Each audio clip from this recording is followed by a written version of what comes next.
Someone donated a broken electric wheelchair to us.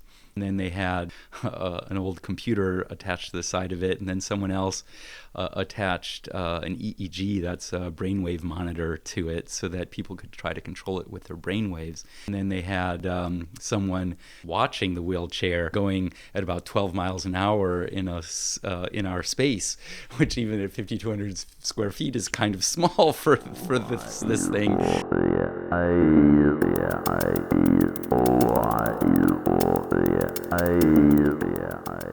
The ethic of DIY, shorthand for do-it-yourself, has seen a resurgence in popularity over the last 10 years. One manifestation of this can be seen in the form of the maker movement, a convergence of computer hackers and artists of different stripes that collaborate on technically driven creative projects. In San Francisco, one such manifestation of this can be found in Noisebridge, a hackerspace in the Mission District. Noisebridge is a hackerspace, and a hackerspace is a physical place with a whole bunch of people in community that support each other into doing whatever it is people in the community want to do, including, like tech and stuff that people usually think of, but also art and craft and science. And we have a whole bunch of tools that people in the community want to use in order to do all the cool things that they want to play with and learn with and share.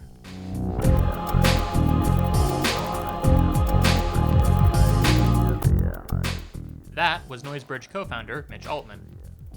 After being energized at a variety of different hacker conferences, Altman, an inventor best known for creating a remote that turns off TVs in public places, decided to take a crack at starting a hackerspace in San Francisco. The result was Noisebridge, a nonprofit educational space with practically no leadership structure. We have one rule, and our one rule is very positive, and it's be excellent to each other.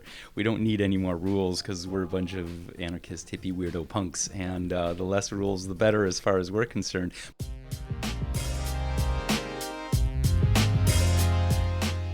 Noisebridge also plays host to a regular assortment of classes. From soldering, to sewing, to music production, to even game development, they host something for everybody. So long as you're willing to learn.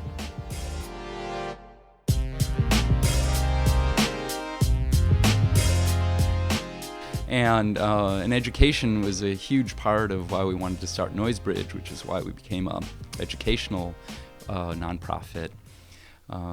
Education as we know it in our world is really not education. The Department of Education or the Ministry of Education in other countries is all about, unfortunately, the evaluation of what education is supposed to be about, which is supposed to be about learning. And learning is really about learning how to have a lifetime of learning. We don't have that. We have quite the opposite. We have absorbing information from an authority figure and then parroting it back on a test. That's not enjoyable. That's not learning. Learning is enjoyable. And if it's all about tests, then it's competition. You don't learn from each other. You don't share. There's no community. And it's bad all the way around. People just go out into the world. They're supposedly getting trained for a job, but they're not even getting trained for that because the job situation is changing so quickly. By the time they get out of school, if they were trained at all for something useful like a job, it's obsolete by the time they get out of school. Plus, they're in debt. Education doesn't have to be expensive. At Noisebridge, everything is free. And we have fantastic educational learning environment. There's a community there that's constantly encouraging people. And learn from each other they do. With Noisebridge, what may have once been considered a hacker's fantasy has now developed into a place where doers thrive. And needless to say, we could all use a few more brain-powered wheelchairs in our lives. This is a fantastic learning environment, and it works great for people to learn what they want to learn, to live the lives they really want to live. You don't have to be good to do anything at Noisebridge. You just do it. And the more of that, the better.